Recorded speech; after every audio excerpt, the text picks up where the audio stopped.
halo Lur, kita ngopi dulu. Nah, tadi anaknya Petro yang jago blorok itu, yang kemarin saya tunjukkan, jago dengan warna blorok itu sudah laku. Tadi sudah dibayar orang, jadi orangnya kesini diambil dan dibayar, ya lumayan lah. Jadi syukurlah sudah laku. Karena kalau kebanyakan jago itu bisa ruwet juga, karena mereka saling berebut dominasi untuk wilayah betina ya. Nah, kalau kebanyakan ruwet, makanya beberapa kita ambil, saya jual, karena untuk mengurangi juga keruwetan di kandang. Itu bagian dari manajemen, mana yang manajemen perpikian, mana yang harus dijual, mana yang kita pertahankan, mana yang dijadikan indukan ya gitu. Itu bagian dari manajemen, mengatur keseimbangan. Pada dasarnya manajemen itu kan mengatur keseimbangan. Nah, jadi semakin jembar perspektif hidup orang, maka keseimbangan yang harus dimanajemeni juga akan semakin jembar. Jadi kita tidak hanya menjaga tentang keseimbangan isi dompet tapi juga menjaga keseimbangan hubungan antar makhluk, keseimbangan kosmos. Ya, keseimbangan kosmos itu bagian dari manajemen juga. Nah, itu orang yang perspektif hidupnya jembar itu begitu, nggak hanya ruwet dengan keseimbangan dompetnya, tapi juga keseimbangan yang lebih luas. Lingkungan itu juga gradual, ada lingkungan yang sempit, lebih luas dan sampai ke kosmos, ke semesta. Jadi nggak hanya sibuk mikir kandang sebenarnya, tapi juga mikirnya jauh. Itu sebenarnya tugas seorang juru kunci kandang pite. Abot ya ngurusi PT lo kok ya sampai bebannya seberat itu. Kosmos itu merek, bukan, maksudnya ini kosmos itu adalah semesta, jadi semesta luas.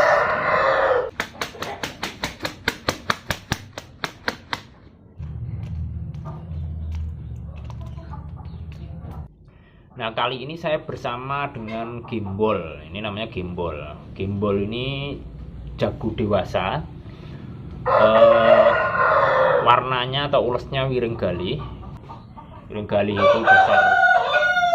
itu adalah warna dasar hitam dan rawis leher dan punggung merah.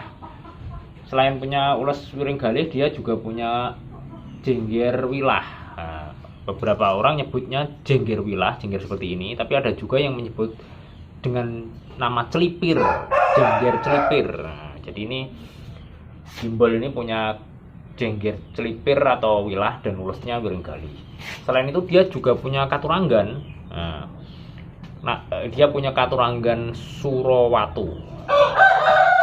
Kemarin kita sudah membahas tentang ilmu-ilmu kuno dalam perayaman, dalam dunia ayam. Salah satunya katuranggan. Katuranggan ini ada macam-macam, ada katuranggan ceker, katuranggan warna, katuranggan jengger dan sebagainya. Nah, salah satu dari katuranggan itu adalah katuranggan Suro. Gimbol ini punya katuranggan Surawatu. Jadi Suro itu ada banyak, ada Suro Cempoko, Suro Manten, Suro Dukun, Suro Telih, Surawatu, apalagi ya, Suro Kopyor, banyak ya. Gimbol ini Surawatu. Beberapa orang sini menyebut Surawatu itu dengan sebutan gimbol, karena di kakinya ada semacam gimbolan, semacam buletan kayak batu. Orang menyebutnya gimbolan. Nah, maka dia sering juga, orang-orang menyebut Surawatu itu dengan gimbol juga, makanya dia namakan gimbol. Nah, ini jadi ayam yang punya katuranggan Surawatu itu ini ya, ini ada benjolan, di sini juga ada benjolan ini. Ada benjolan ini kan jalu. Nah, di bawah jalu ini ada benjolan. Ini namanya Surawatu. Di bawah ini kan ada benjolan. Oh, ini. Itu namanya Surawatu. Nih, sele simbol ini. Oh, ini ada semacam benjolan kecil bunder ini di bawah. Ini kan jalu. Ini jalu. Nah, di bawah jalunya ada benjolan ini. Nah, ini namanya Surawatu. Di kanan kiri, bukan hanya satu. Ini di bawah ini kan benjolan ini. Oh, ini Surawatu. Nah, makanya dia saya sebut panggil gimbol, karena Surawatu juga biasanya orang menyebutnya, orang sini nyebutnya gimbol. Nah, seperti namanya, Katuranggan Surawatu itu keunggulannya ada pada pukulannya yang keras. Nah, namanya aja Surawatu, maka pukulannya dipercayai mempunyai kekerasan sekeras batu. Jadi keras betul pukulannya. Ketika pukulannya masuk bisa bikin lawan teler karena saking kerasnya pukulannya. Itu salah satu kelebihan dari Surawatu. Ya, selain itu dia juga punya karisma yang tinggi. Ayam-ayam dengan Katuranggan Suro itu dalam pertarungan dipercayai hanya kalah atau ngedrop dengan ayam yang berKaturanggan Suro lainnya. Itu kelebihan Katuranggan Suro.